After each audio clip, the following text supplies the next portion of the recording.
lightning. Oh, hey guys!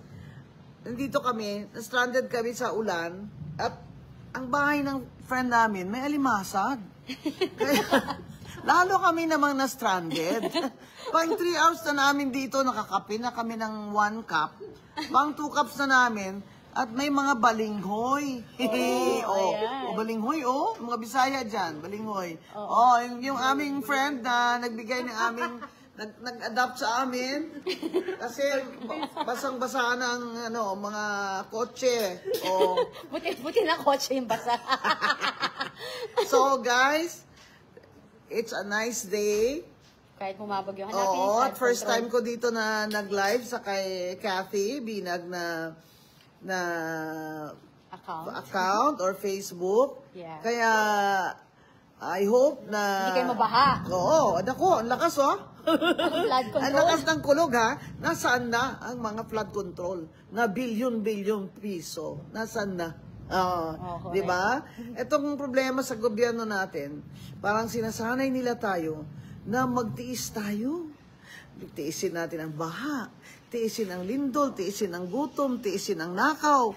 Yan, kinokondisyon nila tayo ng ating gobyerno para hindi tayo mag-protesta ng protesta. Pero, mga kababayan, hindi na pwede ito na after 3 years ganito lang ang ginawa ng administration ni BBM.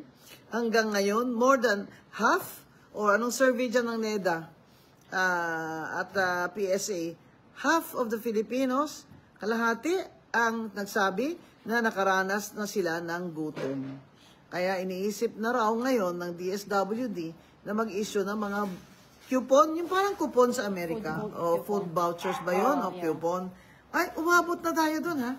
Ibig sabihin, Oo, talagang ganun tayo kalala. At sa tourism, kulelat na tayo. Last na tayo. Mataas pa ang tourism sa Cambodia. Anong ibig sabihin yan? Ibig sabihin, wala tayong income sa turismo. Yung maliliit na negosyante, na mga negosyo, na umaasa ang mga negosyante dyan sa mga tourist, dyan sa kanilang mga bayan, ay mababa po ang kita. At importante po yung malaman natin na mababa ang tourism natin dahil sa peace and order natin ay tumataas ang crime rate, may mga kidnapping na naman. At ang cost of living tsaka food dito sa atin ay mataas kumpara sa ibang bansa ng Asia.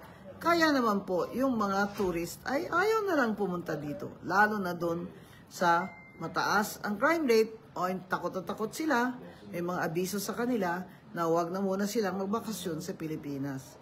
Yan po lahat, trabaho po yan ng ating gobyerno na binoto nyo kayong mga nabudol. Yan ang binoto nyo. Kaya 3 taon pa muli. Hindi po pwedeng tayo ipatulog-tulog lang. Kaya lagi ko po talagang sinusundot-sundot ang pet nila. Na, may gera na. Israel, Amerika versus Iran. Ang nakakatakot pag sumali pa si Putin dyan sa Iran, ay baka mag-World War III na. Hello, Mr. President, sir. Tanghali na po. Nakonbin na ba ninyo ang National Security Council? Nabilang na ba ninyo ang ating mga oil reserves dyan? Ay, sabi nga ng isang friend sa akin, wala na palang oil reserves. Kasi pinrivatize na ng gobyerno ang itong lahat pala na may-ari ng oil ngayon ay private. O ayan mga kababayan, simula na po ang pagtataas ng presyo ng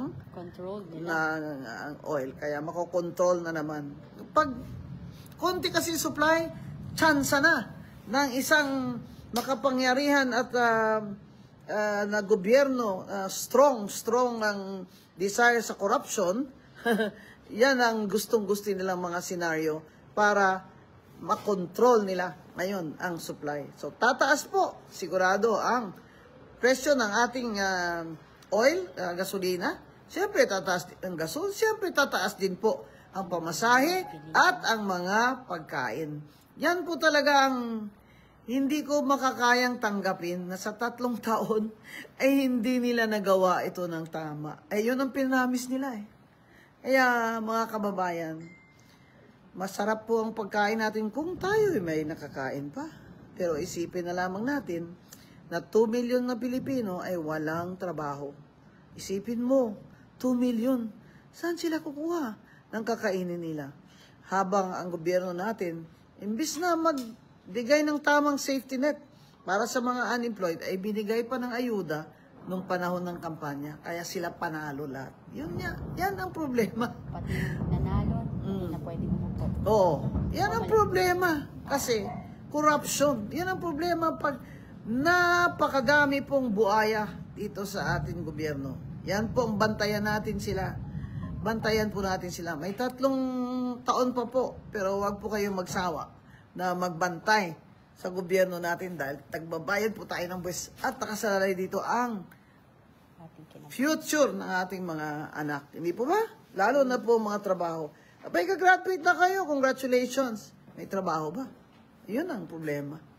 You cannot create new jobs dahil walang bagong investment dito sa administration ni BBM. Eh, sino nga naman gusto mag-invest dito? Eh, ganitong sitwasyon natin. Gulo-gulo. Ang gulo. Kaya, magbantay po tayo, ha? Magbantay po tayo kay sa Bisaya. Kuyaw na kayo ni. Kuyaw na kayo ni. Oh, take it away, Cathy. Yes! Ayan, dito